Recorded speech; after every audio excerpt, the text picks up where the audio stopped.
About 20 years ago, I had the opportunity to spend a couple of months in the summer in Tuscany, in the city of Siena. And it was a wonderful, wonderful summer. And I got to enjoy one of my favorite things, Italian food. And they had it in plenitude since it was Italy. But one of the things that amazed me most about the food there was in most of Tuscany, I believe, but at least in Siena, they had the most gorgeous bread. They had the right water that allowed, when they made their bread dough, to rise just perfectly and to get the most beautiful golden crust with the soft, silky inside. As bread goes, it was stunning, except it had no taste. It was bizarre, or at least according to the palate of someone who's had bread with dough made with salt in it. And the Italians, being big lovers of tradition, some 400 years ago there was a salt crisis, so there was no salt to put into their bread dough. So some of the dipping sauces we think of associated with certain Italian cuisine, those come from this bread that has no real flavor. I told them every time I could, there's no salt crisis now. Put it back in the dough. But that is kind of what we get from Jesus today, talking about the reality of salt. There's not a person here who would grab a handful of salt and eat it. For salt itself is not food. It's a preservative, it saves food, it cures food, and it's an enhancer of the flavors that are there. Doesn't bring any flavor itself. And Jesus is telling his disciples, this is just after the Sermon on the Mount, this is just after hearing the Beatitudes, which we heard last week, go be salt for the earth. Be salt of the earth. Be salt in our society, in our world.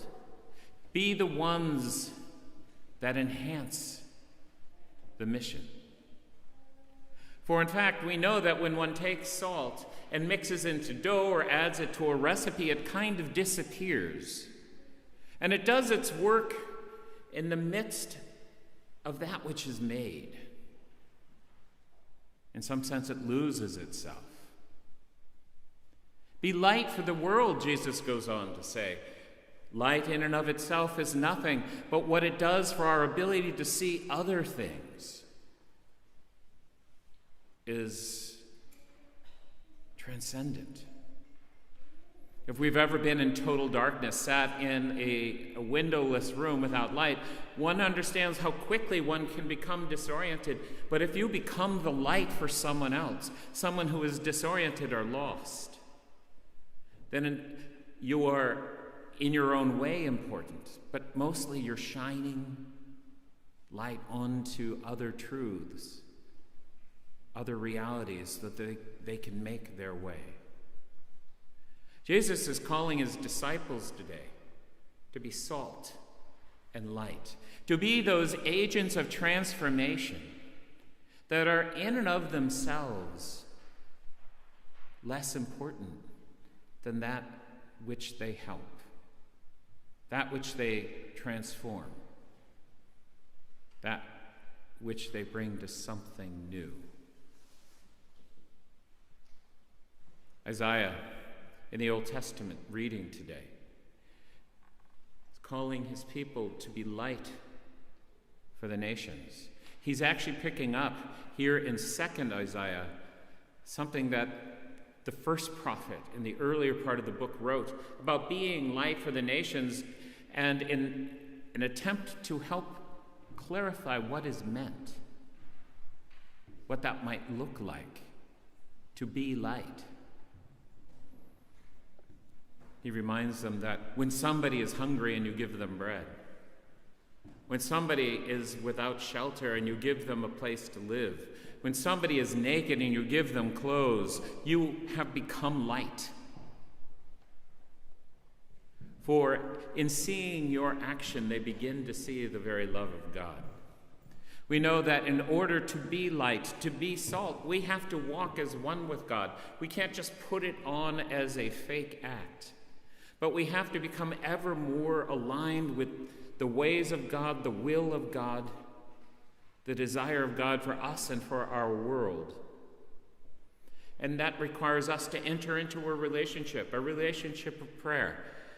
Prayer which is aided by fasting, a letting go of those things which can cloud our vision and cover the voice of God. And fasting itself isn't about self-abnegation to the point of hurting ourselves. It's about tweaking ourselves, causing ourselves to be hungry, to hear that soft, gentle voice of God calling in our heart,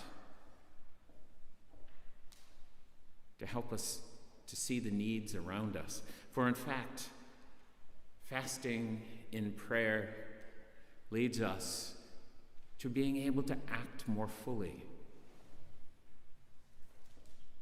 as God would have us act, to see the needs of our world more clearly, and to respond to them as God would respond to them.